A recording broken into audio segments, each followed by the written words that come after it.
Good afternoon students. Last lecture अंदर આપણે chapter 3 નીટની અંદર ચર્ચા કરતા હતા, જનન કોષોના સર્જન વિશે વાત કરતા હતા। એમાં આજે સૌથી પહેલાં આપણે નર જનન કોષો એટલે કે શુક્રકોષોના સર્જન વિશે વાત કરવાની છે। તો શુક્રકોષ જનનની પ્રક્રિયા એ આપણો મુખ્ય મુદ્દો છે। શુક્રકોષ જનન હવે આપણે જાણીએ છીએ મુજબ કે શુક્રકોષ જનનની પ્રક્રિયા એવી પ્રક્રિયા છે કે જે પ્રક્રિયા દ્વારા શુક્રકોષોનું સર્જન થાય છે કે જે નર જનન કોષો છે। એટલે આ પ્રક્રિયા દ્વારા શુક્રકોષોનું સર્જન થશે।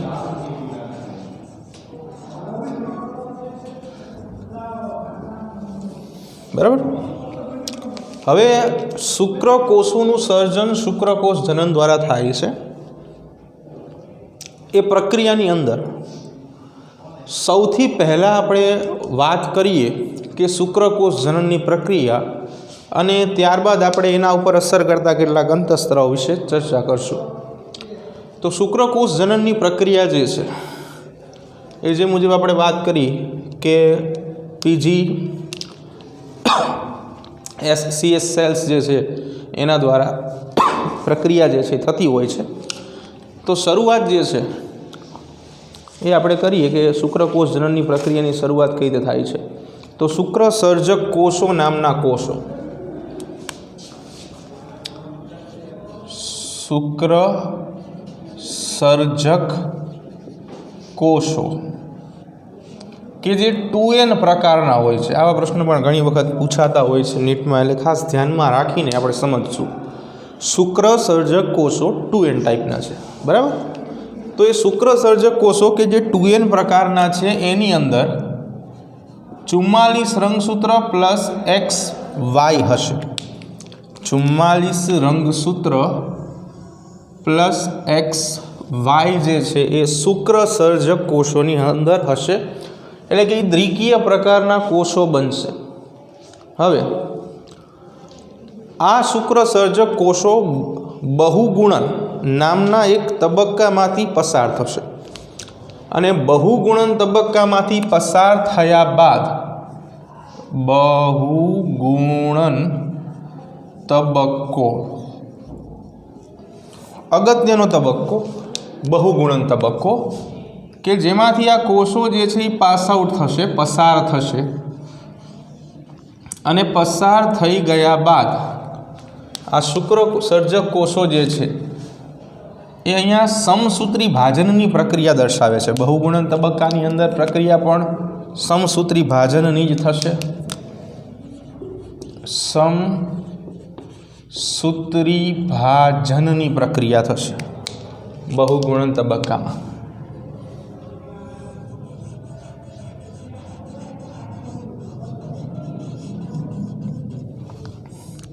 હવે જો સમસૂત્રી ભાજન થાય એટલે આપણે જે મુજબ જાણીએ છીએ કે જે મૂળ કોષ હોય એના જેવા તે જનીન દ્રવ્ય ધરાવતો કોષ આપણને રિસેન્ટલી પાછો મળે છે। એટલે 44 પ્લસ XY રંગસૂત્ર ધરાવતા કોષ જ આપણને ફરી વખત પ્રાપ્ત થશે।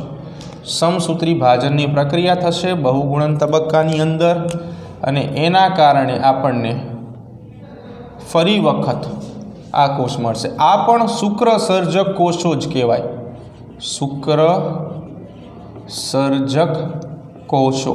ફેર ખાલી એવો છે કે આને આપણે શુક્ર સર્જક એ કોષો કહેશું, આને શુક્ર સર્જક બી કોષો તરીકે ઓળખશું। પહેલાં શુક્ર સર્જક એ કોષો, પછી શુક્ર સર્જક બી કોષો। આ શુક્ર સર્જક બી કોષો હવે આગળ જઈને એક નવા તબક્કામાંથી પસાર થશે કે જેને વૃદ્ધિ તબક્કો કહીશું આપણે।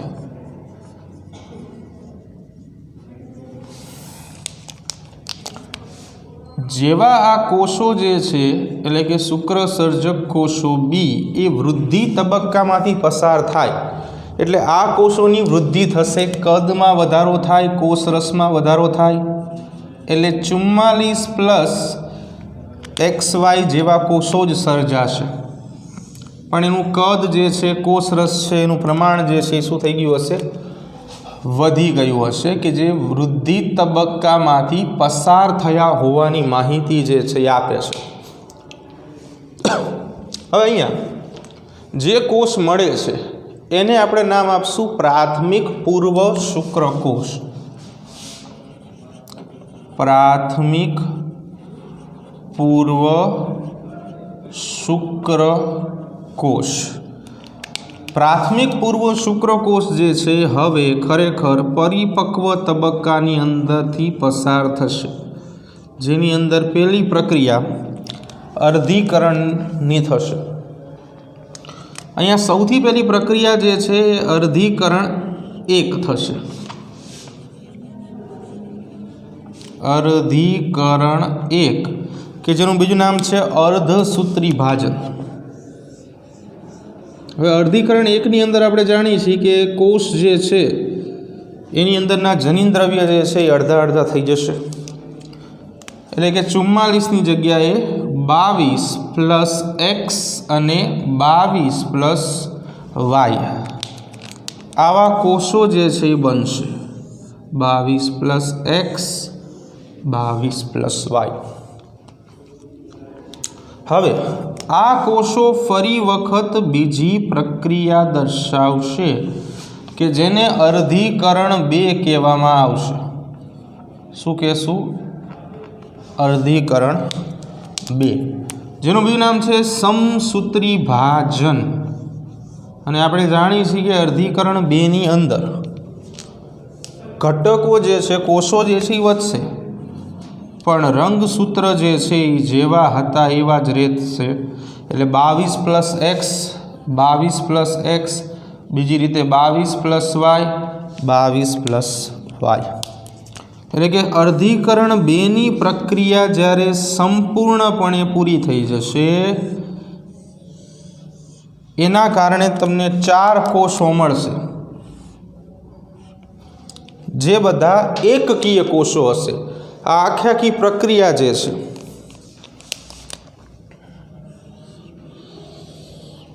જેને પરિપક્વન તબક્કો કહેશું આપણે.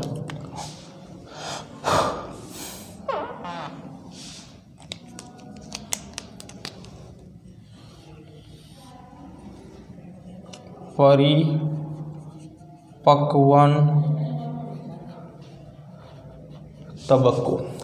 તો પરિપક્વન તબક્કો પૂરો થઈ જાય એટલે આપણને 4 કોષો મળે છે, બરાબર. અને એ બધા એકકીય કોષો છે. પ્રાથમિક પૂર્વ શુક્રકોષ બાદ અહીંયા જે કોષ મળે છે એને દ્વિતીયક પૂર્વ શુક્રકોષ કહે છે. શું કહેશું આપણે એને? દ્વિતીયક પૂર્વ શુક્રકોષ તરીકે આપણે એને ઓળખશું. અને ત્યારબાદ જે આ કોષો મળે છે 4, જેને પ્રશુક્રકોષો કહેશું.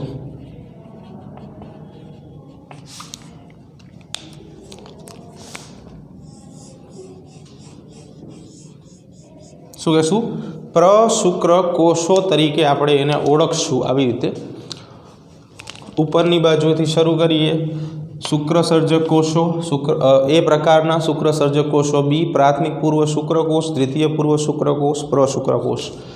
એક માળખાકીય રીતે લખાણ લખી લઈએ એટલે આપણને એમસીક્યુમાં થોડું સરળ પડશે. તો સૌથી પહેલાં શું છે? શુક્રસર્જક કોષો એ.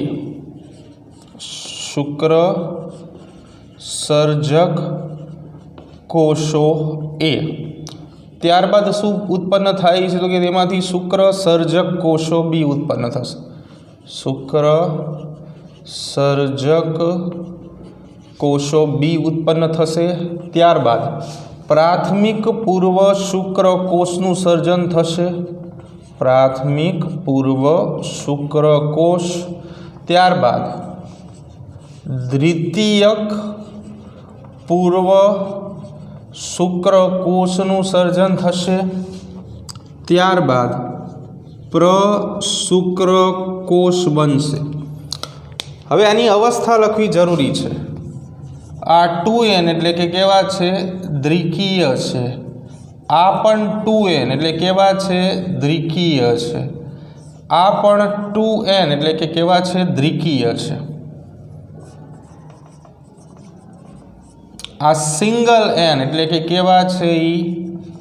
એકકીય છે. અને આ પણ સિંગલ n એટલે કે કેવા છે? એકકીય છે।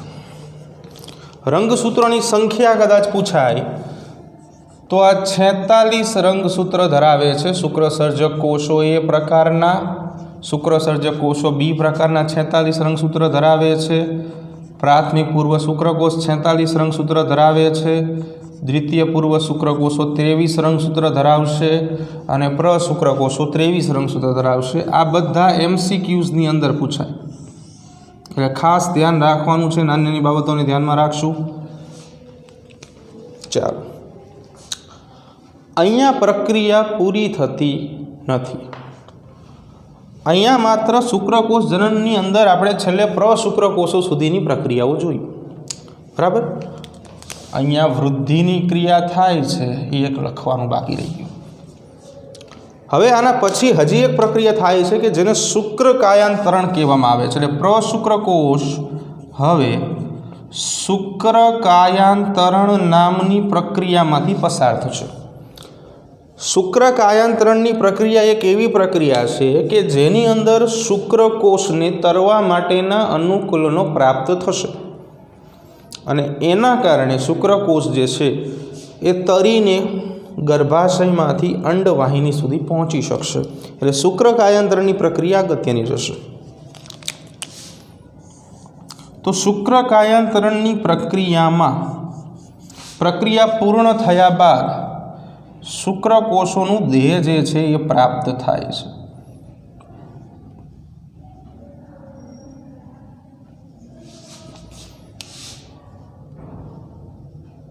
અને એના કારણે એકકીય બધા શુક્રકોષો પ્રાપ્ત થાય છે।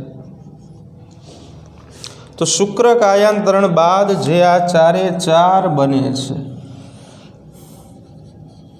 એને આપણે નામ આપશું શુક્રકોષો, કે જે બધા NN હશે। એટલે પ્રશુક્રકોષ બાદ જે શુક્રકોષો બને છે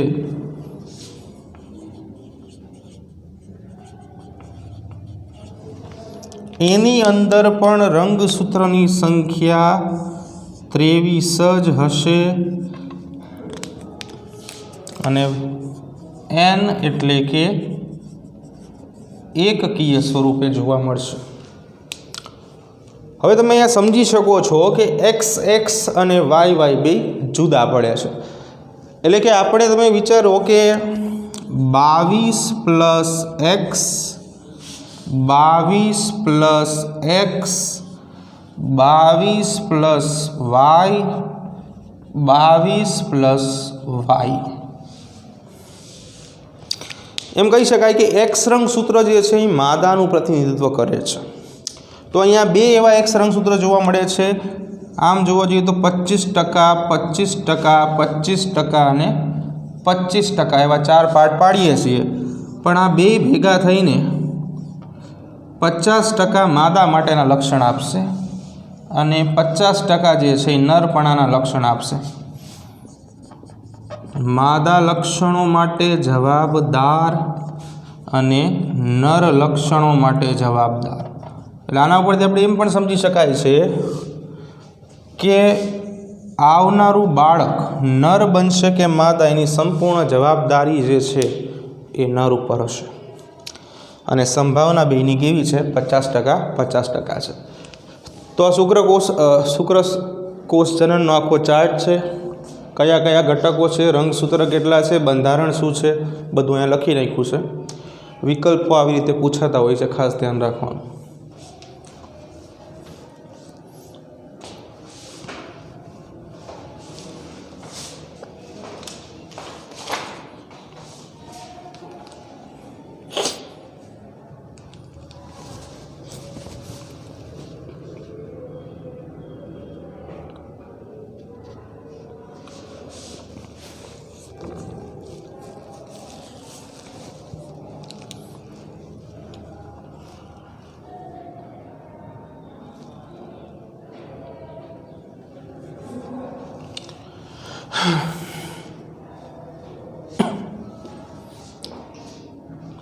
ચાલો, હવે એક બીજો નાનો ટોપિક જે છે એ સમજવાનો છે કે શુક્રકોષ જનનની પ્રક્રિયા છે એ શુક્રકોષ જનનની પ્રક્રિયા જે નરમાં ચાલે છે જે અંતઃસ્ત્રાવી તંત્રના નિયમન હેઠળ હોય છે, એટલે અંતઃસ્ત્રાવો જો ઉત્પન્ન થાય તો આ પ્રક્રિયા જે છે થઈ શકે. તો હવે એ પ્રક્રિયા ઉપર અંતઃસ્ત્રાવો કેવી રીતે અસરગ્રસ્તતા દર્શાવે છે એ આપણે સમજવાનું છે. એટલે કે શુક્રકોષ જનનની પ્રક્રિયામાં અંતઃસ્ત્રાવોનો ફાળો શું છે એ હવે આપણે સમજીએ.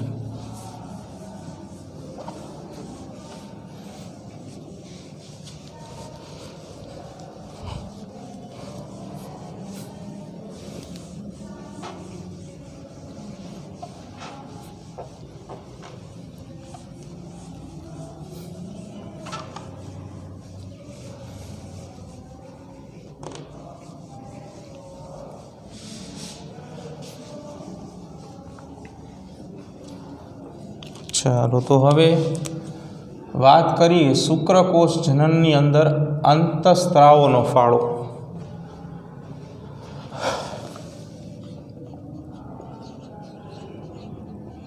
શુક્રકોષ જનનની પ્રક્રિયામાં અંતઃસ્ત્રાવોનો ફાળો.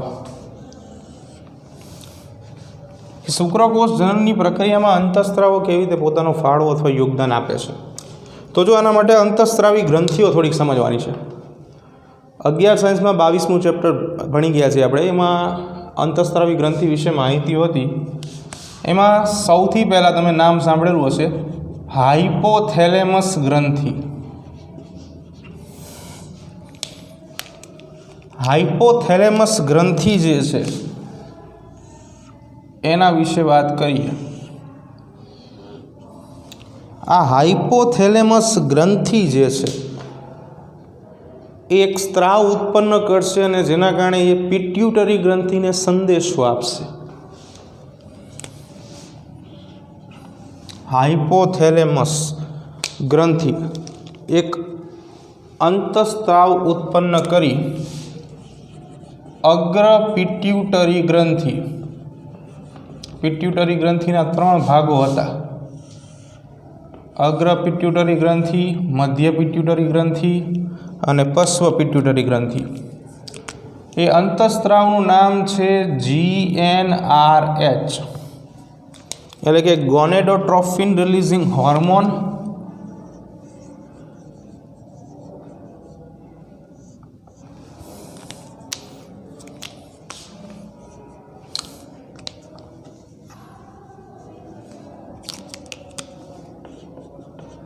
ગોનેડોટ્રોફિન કે ગોનેડોટ્રોપિન રિલીઝિંગ હોર્મોન.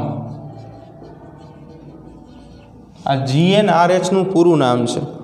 એટલે એના દ્વારા માહિતી આપશે અને અગ્ર પિટ્યુટરી ગ્રંથિને સંદેશાઓ આપશે. બીજું કે અગ્ર પિટ્યુટરી ગ્રંથિ એક સાથે 2 કોષોને સંદેશાઓ આપશે.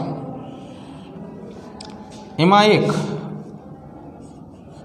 શુક્રપિંડની અંદર આવેલા લેડિંગના કોષો અને બીજા નંબર ઉપર આવેલા સર્ટોલીના કોષો. લેડિંગના કોષો અને સર્ટોલીના કોષો, આ બંને કોષોને સંદેશાઓ આપવાનું કામ જે છે એ અગ્ર પિટ્યુટરી ગ્રંથિ કરશે.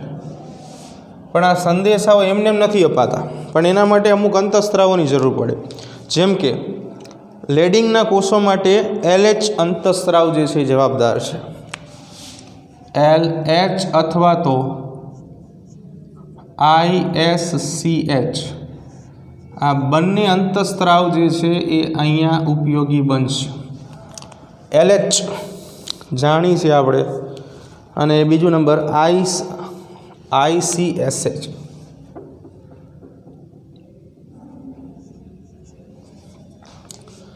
LHની વાત કરીએ, લ્યુટિનાઇઝિંગ હોર્મોન. Luteinizing hormone. બીજા નંબર ઉપર ICSH એટલે કે interstitial cell stimulating hormone. Interstitial cell stimulating hormone. આ બે અંતઃસ્ત્રાવો દ્વારા અગ્ર પિટ્યુટરી ગ્રંથિ લેડિંગના કોષો, જો કે બે એક જ છે, બે અલગ નથી, લેડિંગના કોષોને યોગ્ય સંદેશાઓ પૂરા પાડશે, જેના કારણે લેડિંગના કોષો જે છે એ નર જાતીય અંતઃસ્ત્રાવ ટેસ્ટોસ્ટેરોનનો સ્ત્રાવ કરે છે। હાઇપોથેલેમસ GnRH અંતઃસ્ત્રાવો ગોનિડોટ્રોફિન રિલીઝિંગ હોર્મોન ઉત્પન્ન કરશે અને તેના દ્વારા અગ્ર પિટ્યુટરી ગ્રંથિને માહિતી આપશે।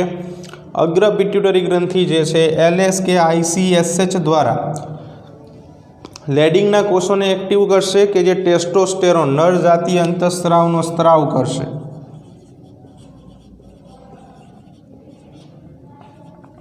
નર જાતીય અંતઃસ્ત્રાવનો શું કરશે? સ્ત્રાવ કરવાનું કામ એ કરશે। બીજું FSH જે છે એ સર્ટોલીના કોષોને સંદેશો આપશે, ફોલિકલ સ્ટિમ્યુલેટિંગ હોર્મોન।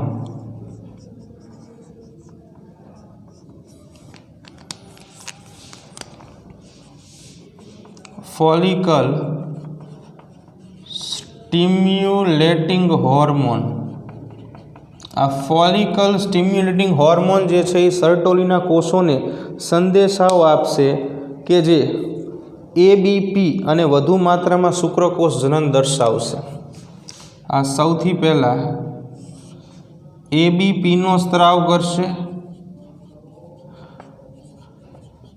અને સાથે સાથે વધુ માત્રામાં શુક્રકોષ જનનની ક્રિયા દર્શાવશે। ABP નામ ભણી ગયા છીએ આપણે, એન્ડ્રોજન બાઇન્ડિંગ પ્રોટીન।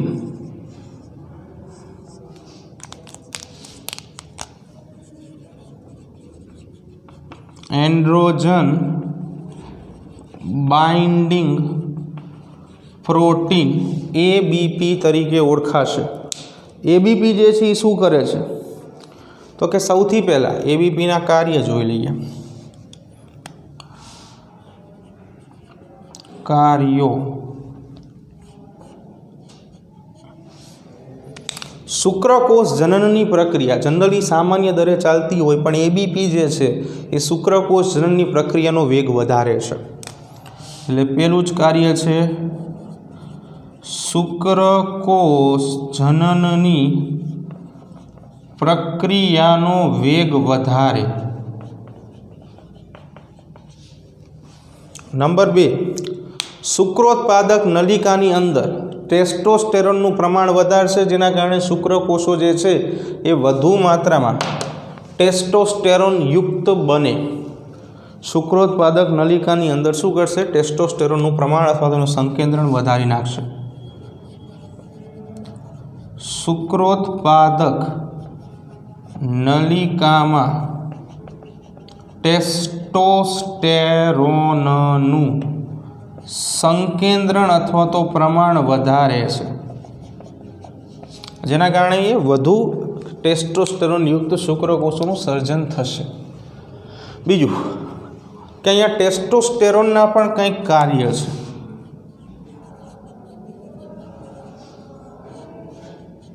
ટેસ્ટોસ્ટેરોનના શું કાર્ય છે એને આપણે સમજીએ તો પહેલું જ કામ છે શુક્રકોષોના ઉત્પાદન માટે જવાબદાર છે। શુક્રકોષોના સર્જન માટે જવાબદાર। નંબર 2, નરની અંદર જે દ્વિતીય ગૌણ જાતીય લક્ષણો આવે છે, મૂછ આવી, દાઢી ઉગવી, અવાજ જે છે ઘેરો થવો, સ્નાયુઓ મજબૂત થવા, એ બધું ટેસ્ટોસ્ટેરોનને કારણે છે। એટલે કે ગૌણ નરજાતીય લક્ષણો દર્શાવવા માટે જવાબદાર આ બધા ટેસ્ટોસ્ટેરોનના કાર્ય છે। અત્યાર લગી બધી નોર્મલ વાત જે છે આપણે કરતા હતા। હવે શું થાય છે કે અમુક હદ કરતાં જ્યારે પ્રમાણ વધી જતું હોય છે, ફોર એક્ઝામ્પલ ટેસ્ટોસ્ટેરોનનો સ્ત્રાવ થાય છે। નોર્મલી ઘણું બધું કાર્ય જે છે ટેસ્ટોસ્ટેરોન કરે છે, એમાંના 2 કાર્ય આપણે જોયા છે। પણ ઘણી વખત એવું થાય કે પ્રમાણ જે છે અતિશય વધી જાય કે જે ખરેખર ક્યાંક ને ક્યાંક નુકસાનકારક કાર્યવૃત્તિ તરફ આગળ વધી જતું હોય છે। તો જ્યારે ટેસ્ટોસ્ટેરોન જે છે એનું પ્રમાણ વધુ માત્રામાં સર્જાઈ જશે, ટેસ્ટોસ્ટેરોનનું પ્રમાણ જ્યારે વધુ થઈ જાય છે, નુકસાનકારક છે ખરેખર તો એ ટેસ્ટોસ્ટેરોનનું વધુ પ્રમાણ થશે તો તેની સામે ટેસ્ટોસ્ટેરોન જે છે એ નકારાત્મક અસરનું સર્જન કરશે। નકારાત્મક અસર શું કહેવા માગે છે અહીંયા આપણે સમજવાનું છે। માઇનસ એટલે અહીંયા હું લખીશ નકારાત્મક અસર। જો ટેસ્ટોસ્ટેરોનનું પ્રમાણ વધી જાય છે તો ટેસ્ટોસ્ટેરોન નકારાત્મક અસર દ્વારા હાઇપોથેલેમસને સંદેશાઓ આપે છે। શું સંદેશાઓ આપે છે કે આ પ્રોસેસ બંધ કરી દે થોડા સમય પૂરતી। આ પ્રોસેસ બંધ થઈ જવાના કારણે આપમેળે ટેસ્ટોસ્ટેરોનનું જે પ્રમાણ વધી ગયું છે હવે સ્ત્રાવ થતો નથી એટલે ટેસ્ટોસ્ટેરોનનું પ્રમાણ નોર્મલ થઈ જશે, બરાબર। તો એવી રીતે નકારાત્મક નિયમન પણ થાય છે। સાથે સાથે આ માત્રા જે છે એ પિટ્યુટરીને પણ અસર કરે છે। આ માઇનસ લખ્યું છે એટલે એવું સમજવાનું છે કે નકારાત્મક નિયમન દર્શાવે છે। બીજું કે વધુ માત્રામાં શુક્રકોષ જનન જ્યારે થતું હોય ત્યારે ઇન્હિબિન અંતઃસ્ત્રાવ આવું જ કામ કરે છે। વધુ માત્રામાં શુક્રકોષ જનન થાય તો ઇન્હિબિન અંતઃસ્ત્રાવ, આ ઇન્હિબિન અંતઃસ્ત્રાવનું કામ પણ કંઈક આવું જ છે। ઇન્હિબિન શું કરે છે તો ઇન્હિબિન અંતઃસ્ત્રાવ પણ નકારાત્મક નિયમન દ્વારા સંદેશાઓ પાઠવી નકારાત્મક નિયમન દર્શાવે છે અને આવી રીતે હાઇપોથેલેમસ અને અગ્ર પિટ્યુટરી ગ્રંથિને સંદેશાઓ પૂરા પાડે છે કે જેના કારણે તેઓ નિયમન જે છે એ કરી પ્રક્રિયાને અટકાવી દે છે। ફરી એકવાર જોઈએ, જો સામાન્ય પ્રક્રિયા જે જોઈએ, હાઇપોથેલેમસ જે છે GnRH નામના અંતઃસ્ત્રાવનો ઉપયોગ કરી અગ્ર પિટ્યુટરી ગ્રંથિને સંદેશાઓ આપે છે। આ અગ્ર પિટ્યુટરી ગ્રંથિ જે છે એ LH અથવા તો ICSH નામના અંતઃસ્ત્રાવનો ઉપયોગ કરી લેડિંગના કોષોને સક્રિય કરે છે કે જે ટેસ્ટોસ્ટેરોનનું સ્ત્રાવ કરે છે। હવે ટેસ્ટોસ્ટેરોનના ઘણા બધા કાર્ય છે પણ જો ટેસ્ટોસ્ટેરોનની માત્રા જે છે એ સામાન્ય માત્રા કરતાં વધી જાય તો તકલીફ સર્જાતી હોય છે। તો જ્યારે વધુ પ્રમાણ થાય એવા સંદર્ભે શું થાય છે કે વધુ પ્રમાણ વખતે નકારાત્મક નિયમનની પ્રક્રિયા થાય છે કે જે શું કરે છે હાઇપોથેલેમસ અને અગ્ર પિટ્યુટરી ગ્રંથિને સંદેશાઓ આપે છે। હાઇપોથેલેમસ GnRHનો સ્ત્રાવ બંધ કરી દે તો પ્રક્રિયા થતી નથી અથવા તો અગ્ર પિટ્યુટરી ગ્રંથિ જે છે LH અથવા તો ICSH સાથે પ્રોસેસ કરે તો પણ પ્રક્રિયા થતી નથી। Same to same hypothalamus GnRH દ્વારા અગ્ર પિટ્યુટરી ગ્રંથિને માહિતી આપે તો FSH જે છે એ સર્ટોલીના કોષો પર કામ કરે છે। સર્ટોલીના કોષો 2 કામ કરે છે, ABP એટલે કે એન્ડ્રોજન બાઇન્ડિંગ પ્રોટીન અને વધુ માત્રામાં શુક્રકોષ જનનની ક્રિયા કરે છે। ABPના પણ કાર્ય છે, જો વધુ માત્રામાં શુક્રકોષ જનન થાય તો એ ઇન્હિબિન નામના સ્ત્રાવનું નિર્માણ કરશે કે જે હાઇપોથેલેમસ અને અગ્ર પિટ્યુટરી ગ્રંથિને નકારાત્મક નિયમનના સંદેશાઓ જે છે એ પાઠવશે અને જેના કારણે પ્રક્રિયા થશે। 2 વસ્તુ ખાસ સમજવાની છે, અહીંયા ટેસ્ટોસ્ટેરોનનો વધુ સ્ત્રાવ જે છે એ પ્રક્રિયા કરાવી દે છે અને અહીંયા ઇન્હિબિન નામનો સ્ત્રાવ જે છે એ નકારાત્મક પ્રક્રિયા કરશે। બીજી એક અગત્યની વાત કે ટેસ્ટોસ્ટેરોનને સંદર્ભમાં જ વાત છે, અગત્યનો મુદ્દો તો ટેસ્ટોસ્ટેરોન જે છે આ ગર્ભીય અવસ્થાની અંદર રુધિર રસમાં એનું 30 નેનોગ્રામ ગર્ભીય અવસ્થામાં રુધિર રસમાં 30 નેનોગ્રામ પ્રતિ ml એનું પ્રમાણ હોવું જોઈએ.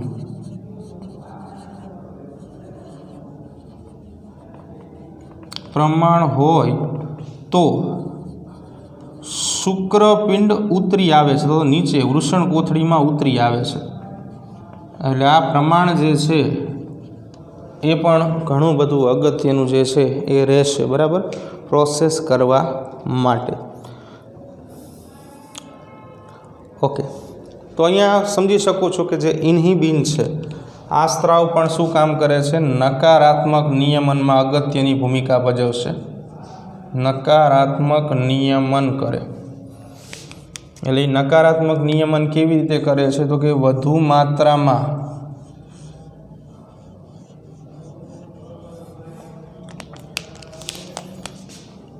આવી રીતે કરે જ્યારે શુક્રકોષ જનનની પ્રક્રિયા વધુ માત્રામાં થાય ત્યારે ઇન્હિબિન એ હાઇપોથેલેમસ અને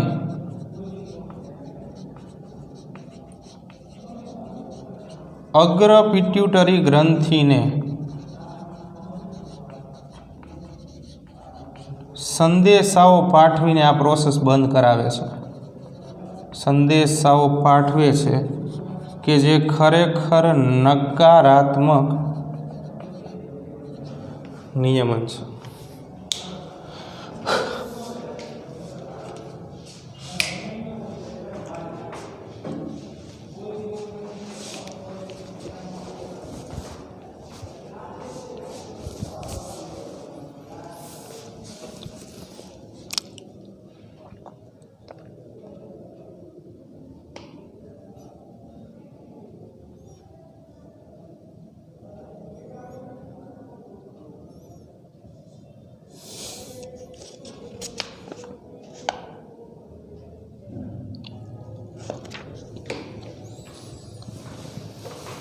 ઓકે, તો અંતઃસ્રાવનો ફાળો સમજી ગયા બાદ હવે આપણે શુક્રકોષની આકૃતિ થોડીક ડીપમાં સમજવાની છે.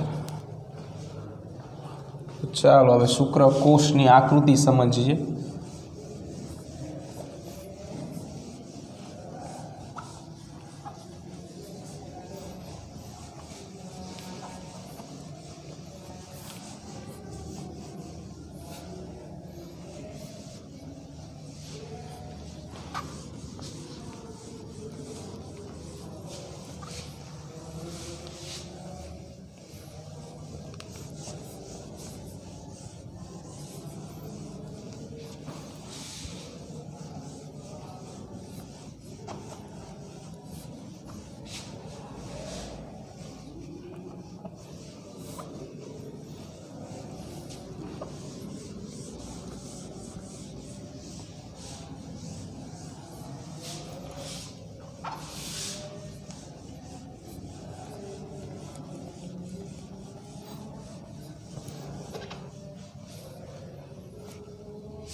જો હવે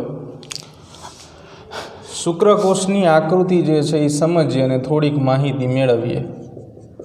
શુક્રકોષની નામ નિર્દેશન વાળી આકૃતિ.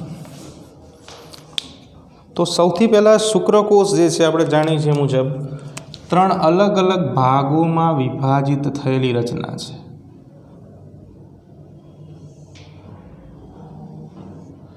ત્રણ અલગ અલગ ભાગો જે છે એ શુક્રકોષ ધરાવે છે. એમાં શીર્ષ, ગ્રીવા અને પૂંછ, હેડ, નેક એન્ડ ટેલ નામની રચના જે છે એ ધરાવે છે. હવે શીર્ષમાં અગ્ર કોષ કેન્દ્રીય શીર્ષ નામની રચના આવેલી હોય છે.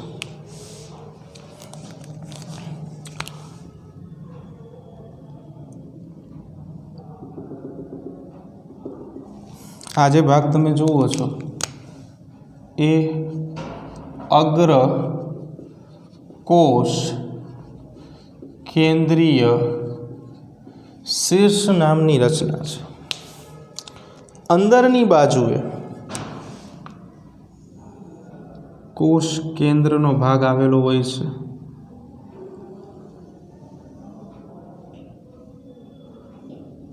આવી રીતે કે જેની અંદર ઘટ સ્વરૂપે રંગસૂત્ર જે છે એ જોવા મળે છે. અહીંયા એક તારા કેન્દ્ર આવેલું હોય છે કે જેને નિકટવર્તી તારા કેન્દ્ર તરીકે આપણે ઓળખશું. બરાબર. એટલે એ નિકટવર્તી તારા કેન્દ્ર જે છે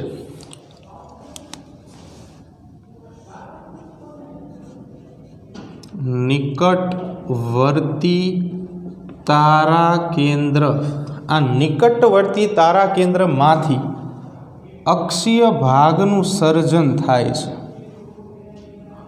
અથવા તો એની પાસેથી આવી રીતે અક્ષીય ભાગ બને છે.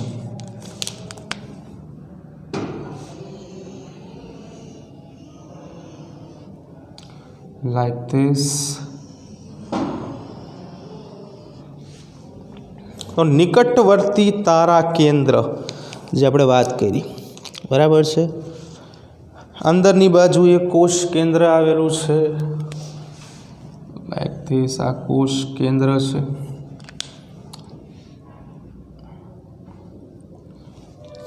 અંદર જનીન દ્રવ્ય હશે.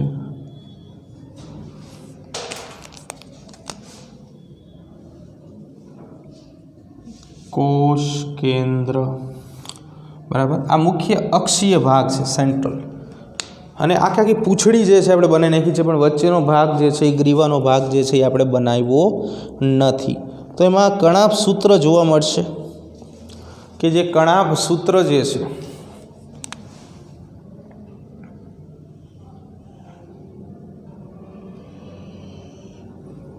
ફોર એક્ઝામ્પલ કે આ એક ગ્રીવીય અથવા તો ગ્રીવાનો ભાગ છે.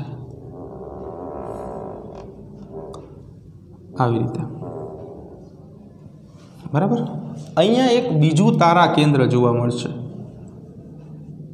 કે જેને દૂરસ્થ તારા કેન્દ્ર તરીકે ઓળખશું. શેના તરીકે ઓળખશું? દૂરસ્થ તારા કેન્દ્ર. પેલું નિકટવર્તી, બીજું દૂરસ્થ તારા કેન્દ્ર, બીજું કે કણાભ સૂત્રીય કુંતલો જે છે અહીંયા તમને જોવા મળશે.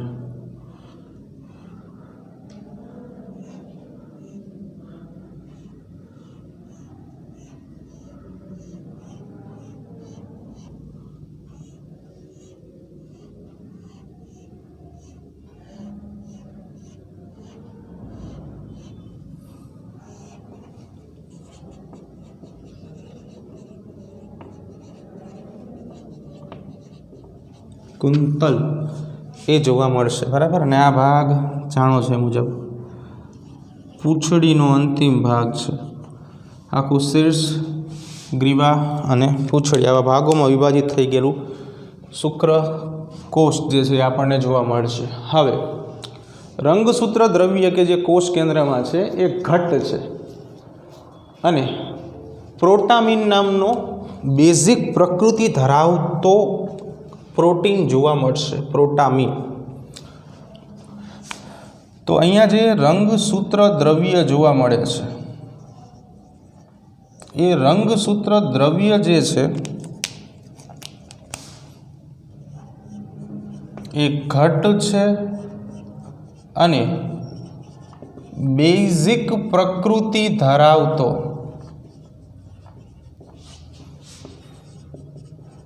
પ્રોટામિન નામનો પ્રોટીન જોવા મળે છે. નામનો પ્રોટીન રંગસૂત્ર દ્રવ્ય જે છે એ ધરાવે છે, પ્રોટામિન, બરાબર.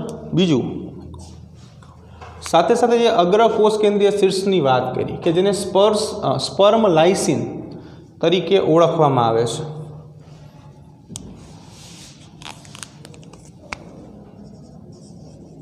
અગ્ર કોષ કેન્દ્રીય શીર્ષ અથવા તો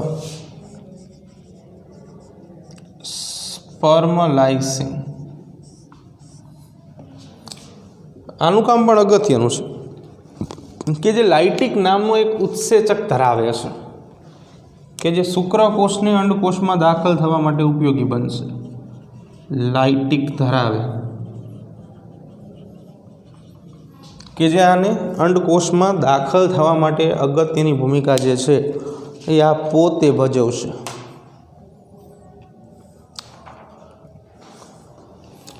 બીજું કે સાથે સાથે જે પૂંછડી છે એમાં પાતળા તંતુઓ આવેલા હોય છે જેને થિક ફાઇબર્સ કહેવામાં આવે છે.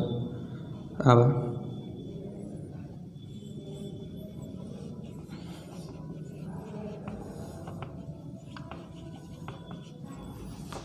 તો આવી રીતે આખા શુક્રકોષ જે છે એની રચના જે છે એ જોવા મળે છે. તો બસ અહીંયા આપણે આજે આટલું રાખીએ છીએ. બાકીનું જે છે આવતીકાલે નેક્સ્ટ લેક્ચરમાં જોશું. તો અહીંયા આપણે આજનો લેક્ચર પૂરો કરીશું.